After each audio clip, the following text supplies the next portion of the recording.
Working with plywood on your project and you don't like the inside of the lines?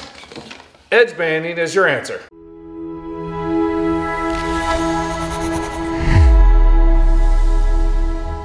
All right, one of the tricks is use these, see where I'm advancing here, one of these parallel clamps right at the edge of the table. Snug that down, that holds it up, and then just to keep it from moving, I throw a quick acting clamp. Welcome to More Wood Shop. My name is Mr. Rodaway, and we're working on some under the stair drawers. And this is a perfect opportunity to add another one of our building block videos. What are our building block videos? Foundational items that will help you out in multiple projects. For example, working with cabinets or plywood for cabinets and other projects, and you got the unsightly edges, but you don't want to trim them out in solid wood. The answer is edge banding, pre-glued. They do make it a veneer unglued, but the pre-glued is the way to go.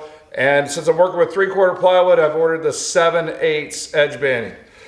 It actually is real wood. It's the same, usually the same veneer that's on the face. So it matches pretty well when you go to stain. That's one of the big advantages. We're gonna get our piece cut to length. And I'm gonna use a very high-tech tool, if you get the sarcasm. This is about a 30-second thick, so scissors cut it just fine. We got about a 1/4 inch extra on each end, maybe a half. Our iron's getting hot. There's a couple other specialty tools that you will need. I like the double edge trimmer, and it's got an arrow to direct what way you go. And you're gonna need some sort of pressure roller or J roller. You can kind of see how it's shaped. You can use a utility knife, but yeah. And there's single-sided trimmers. You get the double if you can, but single will work also. I've seen people use a flush trim router, but to me this is a little bit too brittle for that. So don't tell your wife you grabbed the iron. She may not like that.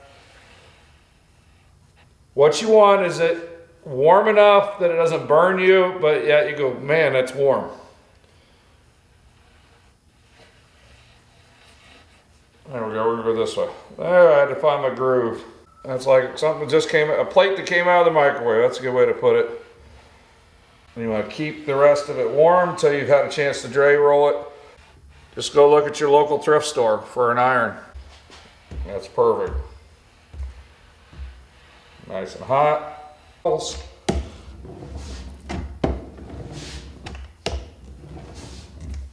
And there we are. If you carefully position the scissors with the inside edge against your cabinet, then sometimes it'll lift it.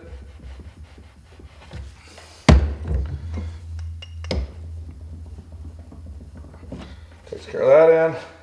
And this one I'm going to switch around. So again, so the inside edge is right on the edge of the plywood. It lifts it up a little bit. Take your hot iron.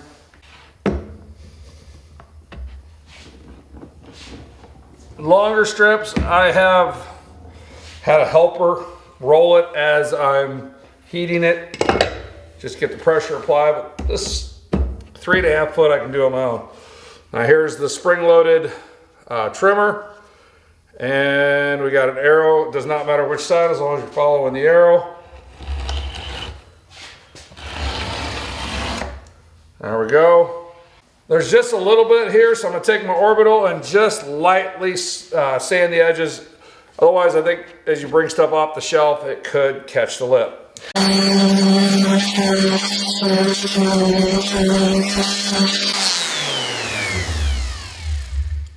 All right, that wraps up this side. Obviously, we're going to repeat it for all of our other shelves.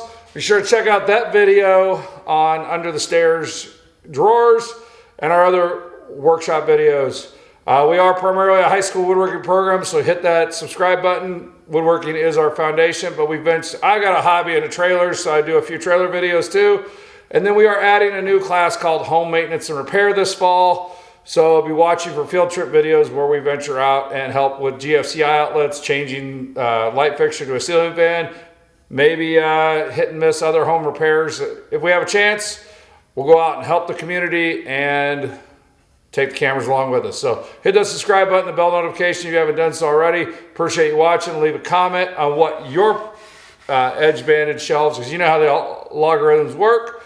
Help the channel out to help let us keep making these videos for you. So thanks for watching, and when you're done, make sure you don't forget to turn off your iron. Go out and make some sawdust.